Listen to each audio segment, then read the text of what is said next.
ಕೆಸರು ಓಟ ಶಾಲಾ ಮಕ್ಕಳಲ್ಲಿ ಕೃಷಿಯನ್ನ ಪರಿಚಯಿಸುತ್ತದೆ.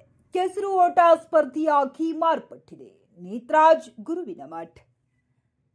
ಗಂಗಾವತಿ ನಗರದ ಪ್ರತಿಷ್ಠಿತ ಶಾಲೆಯಾದ ಮಹಾನ್ ಕಿಡ್ಸ್ ಶಾಲೆಯಲ್ಲಿ ಕೆಸರು ಓಟ ಸ್ಪರ್ಧೆಯ ಕಾರ್ಯಕ್ರಮವನ್ನು ಶನಿವಾರದಂದು ಶಾಲೆಯ ಮಕ್ಕಳಿಂದ ಆಯೋಜಿಸಲಾಗಿತ್ತು. ಈ ಸ್ಪರ್ಧೆಯಲ್ಲಿ 1ನೇ ತರಗತಿಯಿಂದ 10ನೇ ತರಗತಿವರೆಗಿನ ಮಕ್ಕಳು ಸಂತೋಷ ಮತ್ತು ಉತ್ಸಾಹಭರಿತವಾಗಿ ಕೆಸರು ಗದ್ದೆಯ ಓಟದಲ್ಲಿ ಪಾಲ್ಗೊಂಡಿದ್ದರು. ಶಾಲೆಯ ಅಧ್ಯಕ್ಷರಾದ ನೇತ್ರಾಜ್ ಗುರುವಿನಮಠ ಮಾತನಾಡಿ, ಕೆಸರು ಓಟ ಅಂದರೆ ಮಣ್ಣಿನಲ್ಲಿ ಅಥವಾ ಕೆಸರಿನಲ್ಲಿ ಓಡುವುದು. ಸಾಮಾನ್ಯವಾಗಿ ಇದು ಒಂದು ಆಟ ಅಥವಾ ಸ್ಪರ್ಧೆಯಾಗಿರುತ್ತದೆ. ಜೊತೆಗೆ ಕೃಷಿಯನ್ನ ಪರಿಚಯಿಸುತ್ತದೆ. ಇದು ಒಂದು ಸ್ಪರ್ಧೆಯಾಗಿ ಮಾರ್ಪಟ್ಟಿದೆ.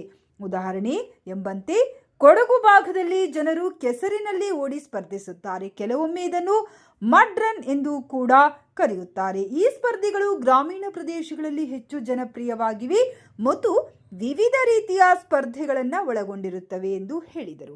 ಶಾಲೆಯ ಮುಖ್ಯೋಪಾಧ್ಯಾಯರಾದ ಶ್ರೀಮತಿ ಸವಿತಾ ಮಾತನಾಡಿ, ಮಕ್ಕಳಲ್ಲಿ ಕೇವಲ ಶೈಕ್ಷಣಿಕ ಪ್ರಗತಿಯನ್ನು ಅಪೇಕ್ಷಿಸದೆ ಮಕ್ಕಳನ್ನ ಕೆಸರು ಓಟದಂತಹ ಚಿಕ್ಕ ಚಿಕ್ಕ ದೈಹಿಕ ಕಾರ್ಯಕ್ರಮಗಳಲ್ಲಿ ಭಾಗವಹಿಸುವಂತೆ ಮಾಡಿದರೆ ಮಕ್ಕಳು ಸರ್ವತೋಮುಖ ಅಭಿವೃದ್ಧಿ ಆಗುತ್ತಾರೆ.